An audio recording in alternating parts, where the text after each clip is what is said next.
Your credit score can affect some of the biggest money decisions you make. It can change what you pay, what you qualify for, and how expensive borrowing even gets. To break it all down, we welcome Lawrence Sprung, founder of Mitlin Financial and the author of Financial Planning Made Personal. Good morning, Lawrence. Also, let's begin with, how does your credit score even impact costs? Oh, it has a tremendous impact on costs. It could cost you extra hundreds to thousands of dollars depending on the loan, because essentially when you go to borrow money, the lenders are looking at that credit score as a primary driver to determine how much they're going to lend you and at what cost. And it could vary quite widely depending upon where your credit score lies. And like I said, depending if you're buying a car or a house, that could equate to tens of thousands of dollars or hundreds of dollars, depending. I mean, that sounds like it could actually significantly impact some of your most major choices in life. What else can your credit score impact apart from cost? Yes, I mean, a lot of folks are looking at credit score now. One major driver happens to be auto insurance. The auto insurance providers are looking into your credit score, and that could have an effect on your pricing. And, at the end of the day, you can't just think about your credit score as a way to apply for or get a credit card. It's impacting you in many other ways that you may not be thinking about, like we just said, the car insurance, homeowners insurance, as well as some of those major purchases that you may be looking to make. And while we know it is important here, we've outlined the importance of it, what are some key ways to improve your credit score?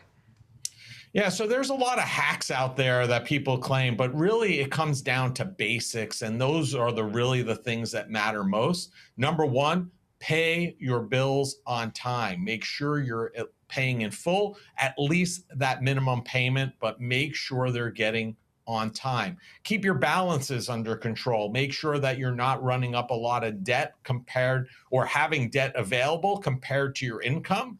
And don't pile on too many new applications all at once. The lenders catch wind of that, and it's not looked at really well, because if you submit a lot of applications at the same time, the implication is that you are in need of credit. So be mindful of that, spread it out. And these simple tools are usually more powerful than any of the so-called hacks that are out there.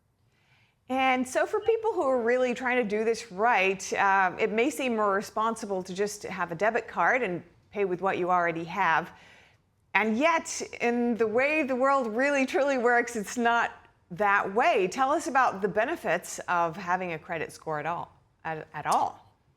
Yeah, I mean, you really need to have a credit score if you're going to make some of these large purchases that we're talking about. If you're going to buy, lease a car, you're going to need car insurance, homeowners insurance, or look to buy a home. That credit score is vitally important. If you don't have one, that's going to be as telling as having a bad one. So you need to have it.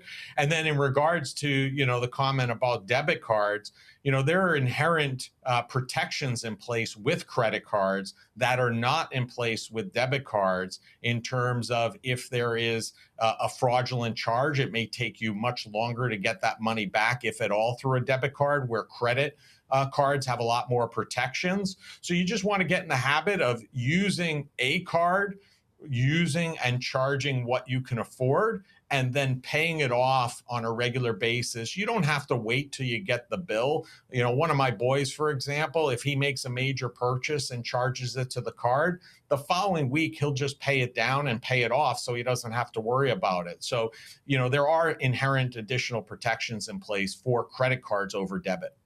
Now, there is a difference between your credit report and your credit score. How does that play out practically? Yeah, so I mean, the credit score is typically a function of the credit report. So, the credit report's going to report on how you use the credit, if you're paying on time, how much credit you have available, how you're using that, and that all rolls up to the credit score. So one important thing that you want to know and should know with regard to the credit report is you should be looking at those credit reports on a regular basis, because the mistakes, if you have mistakes on a credit report, those can really hurt your score. And by looking at it and staying up to date, if you see something that's not right, you could go in and dispute it and get it removed and have it looked into. So you could even go to annualcreditreport.com. You could get a free report there. It's one of the easiest habits and one of the easiest reports to get.